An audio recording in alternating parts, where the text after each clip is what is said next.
Hi అండి, welcome back to our channel. ఈరోజు మనం సొరకాయ తురంతో బెల్లం పాయసం చేసుకుందాం. దానికి ముందే సగ్గుబియ్యం నానబెట్టి పెట్టుకోవాలి. సొరకాయని తురుము పెట్టుకొని నెయ్యిలో వేయించి పక్కన పెట్టుకోవాలి. కొంచెం సేమియా, డ్రై ఫ్రూట్స్ నెయ్యిలో వేయించి పెట్టుకోవాలి. బెల్లం తగినంత వేసుకోవాలి. సగ్గుబియ్యం ఉడకడానికి అందులో కొంచెం నీళ్లు పోసి ఉడకబెట్టుకోవాలి.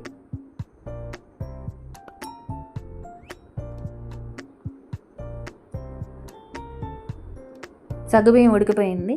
నేను సేమియా వేసుకుంటున్నాను. సేమియాని నేను ముందే కొంచెం నెయ్యిలో వేయించి పక్కన పెట్టుకున్నాను.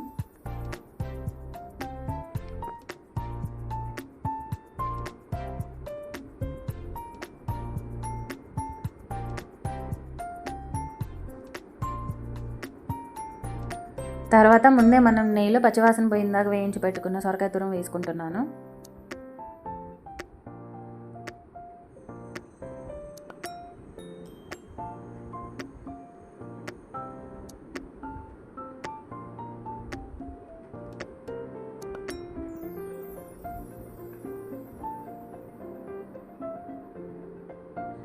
అది ఉడికిన తర్వాత నేను తగినంత బెల్లం వేస్తున్నా.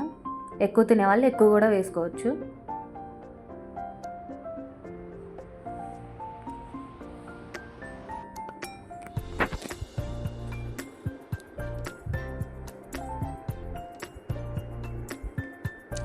తర్వాత ఒక స్పూన్ ఇలాచీ పౌడర్ వేసాను. బెల్లం కరిగిన తర్వాత నేను ఒక స్పూన్ మిల్క్ మేడ్ వేస్తున్నానండి. ఇష్టమైతే వేసుకోవచ్చు, లేదంటే స్కిప్ చేసేయచ్చు.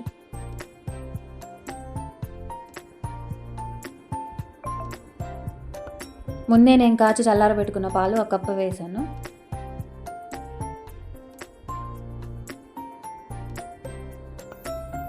అవి నాకు సరిపడినట్టు అనిపించకపోతే ఇంకో హాఫ్ కప్ యాడ్ చేసుకున్నాను నేను. తర్వాత ముందే వేయించి పక్కన పెట్టుకున్న డ్రై ఫ్రూట్స్ వేస్తున్నాను.